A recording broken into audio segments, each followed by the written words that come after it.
What's good, guys? You already know. What's good, guys? You already know who it is. _fitness king physique. You guys already see the title. You see the thumbnail. We're gonna talk about how I stay consistent with my fitness goals and just in general. So I'm gonna go show you guys the highlights of this workout, and then we're gonna go chop it up at the end. Let's do this. Let's go.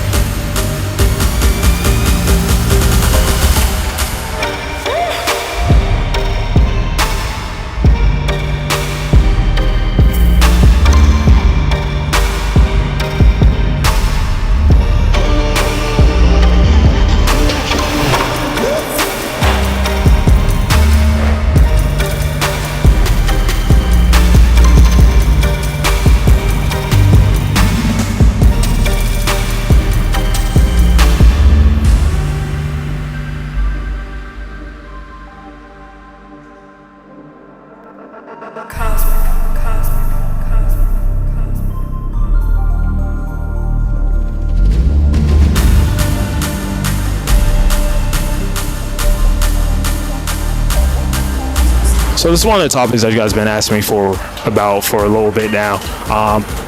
So it's talking about how I stay consistent with my goals and everything of that nature. So I have a list. I'm going to read it out and kind of explain it as each one I go on. First one is planning. Basically, what you're doing is you're planning your goals, you're planning what you want to achieve, and you set a schedule to get that done. Having a kind of a mindset already prepared, you know how to attack it, you know where to go for the next steps in order for you to reach your goal. I always suggest getting a trainer, getting an accountability partner, or just like a friend in general that can possibly help you set that up so you could reach your goals and start planning. Number two, it's purpose. Finding your purpose, finding what is going to push you to work harder and drive yourself to get to your goals. You have to have a why. You can't just go in expecting you're going to reach your goals and everything of that nature and not have a why. It's like driving blindly, basically. Again, having your why, finding your purpose. Like for me personally, my why is I want to compete in the future. I want to be in the best shape. I'm training for longevity. I'm trying to motivate you guys. And then my why is also my daughter. So there's a whole bunch of different whys on why I continue to train and continue to stay fit and stay consistent. Because if I could show that discipline to my daughter at an early age, she'll, put it into her life, and she'll end up being consistent with whatever she chooses to do in her life. So I try to show her starting from when she's a baby on. And I've been doing it for years, so I'm going to continue to do so, because you cannot slow it down. You slow it down, take breaks, you take time off. That's when you start lacking that consistency. And ultimately, you got to turn it into a lifestyle. It takes about 2 weeks to turn into a lifestyle. So if you can really focus in and drive in for those 2 weeks, everything's going to change. Number three is focus. So yeah, it's a little broad, but focusing on your goals, focusing on your plan, focusing on your why is what's going to help. Like trying to cut out the distractions as much as possible. So if you have friends, family members that are going to distract you and get you off track from your goals and for what you have planned, I'm not saying cut them off, because obviously I have a plan to meal prep every night, but if I gotta cook food or cook cookies with my daughter, I'm gonna eat some cookies, but it's like you just have to try to remain focused and focus on your goals and know what you're trying to achieve. And if you have to say no to a certain thing as far as sweet tooth or anything of that nature, say no to partying with your friends and do what you got to do to get to your goals. It takes the sacrifices, and you can add that to this as well. Focus and sacrifices. It takes that in order for you to get to where you want to be and what you want to achieve. Number four is discipline over motivation. Sometimes, a lot of days, you're not going to have the motivation to get up and want to work out, have the motivation to meal prep, have the motivation to want to just be fit. Like there's going to be days where you go on social media and you might look at other people and it might discourage you, or because their results are faster than yours, or you're not growing at a fast pace as they're going. You know what I'm saying? It's hard to really base your whole goals and your fitness plans off of motivation. You need to base it off of discipline.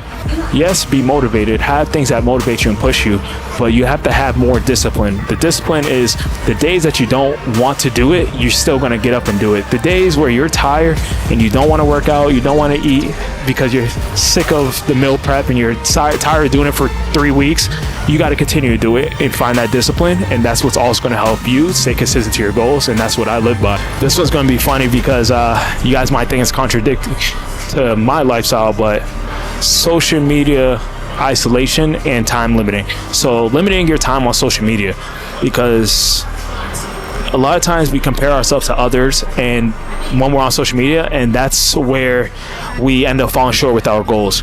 I don't follow a lot of people, as you guys see. I really don't, because I follow people that do help me get motivated to be better and grind every day, but I also follow friends and family, etc., etc. I don't follow fitness influencers, top bodybuilders, because if I have a certain goal and I'm not reaching where I want to get to, but they're just keep on progressing, hitting PRs, and I'm plateauing, then I'm going to feel discouraged. Limit your time to social media.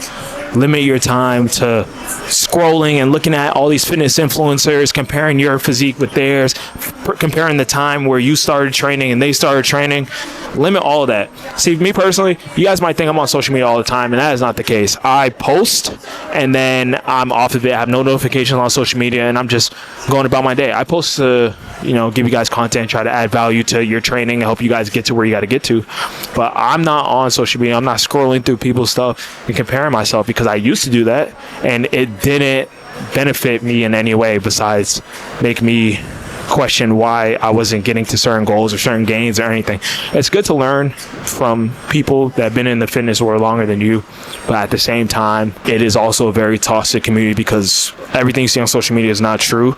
And on top of that, 80% of them are, enhanced in some type of way. And if you're comparing yourself and you're natural and you're not enhanced, it's going to be very hard for you to be like, yeah, I want to get like that, and you never achieve that because of the genetics, because the different circumstances. So that's my list very quick. So just want to chop it up with you guys. Hope you guys could take away from this. I know most of y'all are going to scroll right through, but other than that, you guys already know who it is. __ Fitness King Physique. Look out for all my next videos. I got a whole bunch of fire coming for y'all. So I'll see y'all, and yeah, we out here, man. Let's go.